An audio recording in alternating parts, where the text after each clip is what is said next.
नमस्कार दोस्तों, स्वागत है आपका गुरु ज्ञान भक्तावल चैनल में।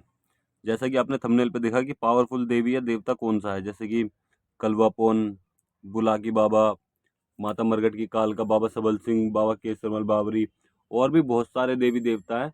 एक भाई ने हमें कमेंट किया था कि बुलाकी बाबा से पावरफुल देवता कौन है या देवी कौन है? तो मैं आपको बता रहा हूँ कि सारे देवी-देवताओं को लगा लगा के बता रहा हूँ मैं आपको कि कौन पावरफुल है, ठीक है?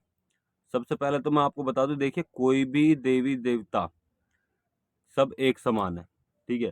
जैसे मान लो आप किसी भी देवता को आप एक ऊत पितर को पूछ रहे हो, ठीक है, उनकी पूजा पाठ करते हो, अपने कुल देवी देवता की पूजा पाठ कर रहे हो या फिर अपने किसी भी देवी या देवता की पूजा पाठ कर रहे हो।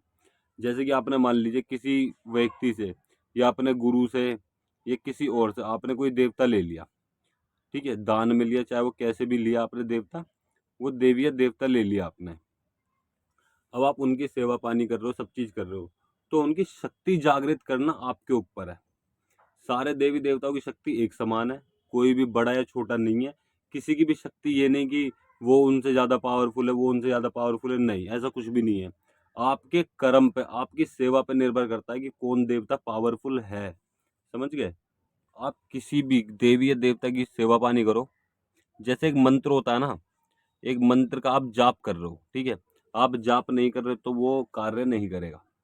मतलब कि आपने किसी कहीं से भी कोई मंत्र लिया, आपने पहली बार उसको इस्तेमाल करोगे तो वो कार्य नहीं करेगा। बहुत कम मंत्र होते हैं जो कार्य कर देते हैं, वरना ज्यादातर मंत्र कार्य नहीं करते। साबर मंत्र होते हैं जो कार्य कर देते हैं, ठीक है, और कई बार वो भी कार्य नहीं करते क्योंकि उनका आपको जाप करना पड़ता है, उनको जागृत करना पड़ता है। तो कोई भी मंत्र हो, उनको जागृत करना पड़ेगा। कोई भी देवी देवता की शक्ति हो, उनको आपको जागृत करनी पड़ेगी अगर उनकी शक्ति आपको देखनी है तो। अब आपने देखा होगा कि भाई कोई व्यक्ति तो अपने घर में, आपके घर में जो से देवी देवता पूज रहे हैं वही सामने वाले घर में देवी देवता पूज रहे हैं। गद्दी के मालिक वही है, उनके घर में जो भी देवता है, आपके घर में भी गद्दी के मालिक वही है, ठीक है। अब या तो आपके घर में दिक्कत होगी या उनके घर में दिक्कत होगी, ठीक। आप मान लीजिए आपके घर में सब कुछ बढ़िया चल रहा है लेकिन उनके घर में कोई ना कोई दिक्कत है, समझ रहे हो, उनके घर में कोई ना कोई दिक्कत है, तो यानी कि उनकी शक्ति जागृत नहीं, वो सेवा सही से नहीं कर रहे हैं। और दूसरी चीज ये भी हो सकती है कि उनकी सेवा देवी देवताओं तक पहुंच ही नहीं रही है। ऐसा कब होता है? ऐसा जब होता है कि अगर आपके घर में कोई रोग है, किसी ने कोई तंत्र क्रिया कर दिया, फिर आपके देवी देवताओं की शक्तियां बांध दी है, तब ऐसा होता है कि आप कुछ भी करते रहो, अपने देवी देवता की सेवा पानी करते रहो, लेकिन उन तक वो सेवा पहुंचेगी नहीं, तो उनकी शक्ति जागृत होगी नहीं। और कई बार लोगों के साथ ऐसा भी होता है कि मान लीजिए किसी के घर में कोई देवता बुरे पे है, ठीक है, कोई देवता बुरे पे चल रहा है और आप सेवा पानी करते हो, सब चीज करते हो, लेकिन आपके घर में दिक्कत फिर भी हो रही है, ठीक है ना, ऐसा भी होता है, कई लोगों के साथ होता है। और भक्तों के घर में भी देखिए, मैं आपको क्लियर बात बता दूं, भक्तों के घर पे भी तंत्र क्रिया होती है, सब चीज होती है। बस फर्क इतना है, वो असर भी दिखा देती हैं, पर इतना है जो भगत होता है, अगर वो सेवा पानी अपने देवी देवताओं की सही से कर रहा है, सही समय पर कर रहा है, सही टाइम से कर रहा है, सब नियम से कर रहा है, तो उनके घर के जो देवी देवता होंगे वो सब कुछ बता देंगे कि भाई आपके घर पे ये चीज आई है, इस व्यक्ति ने ये चीज भेजी है। फिर व्यक्ति का नाम नहीं बताएंगे, लेकिन वो ये बता देंगे कि ये चीज आई है, कोई ना कोई आपके घर में दिक्कत है, किसी ने तंत्र क्रिया की है, किसी ने कुछ भेजा है, ठीक है। अब वो बताएंगे कैसे? कई बार ऐसा होता है, देखिए सपने में बताए थे, कई बार ऐसा होता है आप सेवा कर रहे हो तब बताए थे, कई बार कान में भी आवाज आ जाती है, मतलब कि किसी भी तरह से या आपको किसी चीज में नुकसान हो जाएगा थोड़ा बहुत, तो वो किसी ना किसी चीज से आपको बता देंगे कि भाई इस व्यक्ति, मतलब कि आपके घर में इस तरीके की तंत्र क्रिया आई है और सामने वाले व्यक्ति ने ऐसा कुछ किया है। तो आपको उससे पता चल जाए कि हाँ आपके घर में किया है। तो आपके घर में जो आपके देवी देवता हैं वो आपको बताएंगे पहले कि भाई ये चीज आई है, बताओ क्या करना है। फिर आप उनसे बोलोगे कि भाई इस चीज को हटाओ, ठीक है। फिर आपको थोड़ा बहुत विधि विधान जानना होगा उसका, वो फिर उस चीज को हटाते हैं। वो विधि विधान कौन बताते हैं? वो आपके गुरु बताते हैं कि किस विधि विधान से ये चीज हट सकती है। ये चीज जानना ना बहुत जरूरी होता है। अगर आप इन चीजों को नहीं जानोगे तो आपको परेशानी हो सकती है। मतलब कि कोई भी देवी देवता अपने सर पे किसी चीज को लेके नहीं घूमता, ठीक है। वो आपको दिखाएंगे कि भाई ये चीज आई है, बताओ क्या करना है।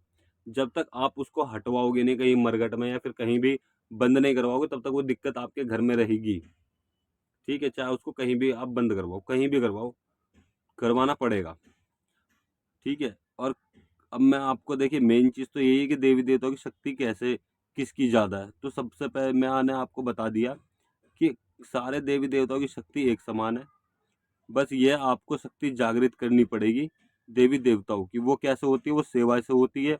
अब बहुत से व्यक्ति ये भी बोलते हैं कि हम सेवा तो बहुत करते हैं, लेकिन हमारे देवी देवता की शक्ति जागृत नहीं होती, हमारे देवी देवता काम नहीं करते, हमारे देवी देवता बाहर काम कर देते हैं, हमने बाहर हाथ पल्ले करे सब चीज़ हो जाती है, लेकिन घर में कोई काम नहीं होता। तो उसके लिए अलग सेवा होती है।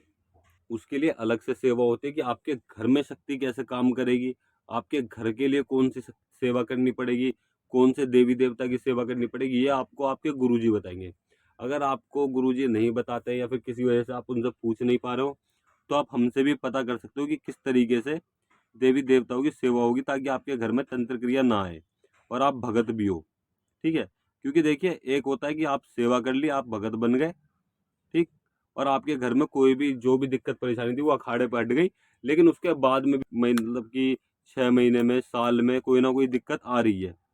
तो इसका कारण यही होता है कि आपके घर में ना किसी ना कोई व्यक्ति तंत्र क्रिया कर रहा है, या फिर वो तंत्र क्रिया सही से हटी नहीं है। अब वो तंत्र क्रिया कौन हटाएगा? वो या तो आपके गुरुजी हटाएंगे, या आप खुद सेवा से हटा सकते हो। समझ गए? कई बार ऐसा होता है कि नहीं समझ में आती है, गुरुजी को भी समझ में नहीं आती है, लेकिन हाँ, आप सेवा से हटा सकते हो कोई भी चीज़। आप देवी देवताओं की सेवा करो, कोई भी चीज़ हो वो हट जाएगी।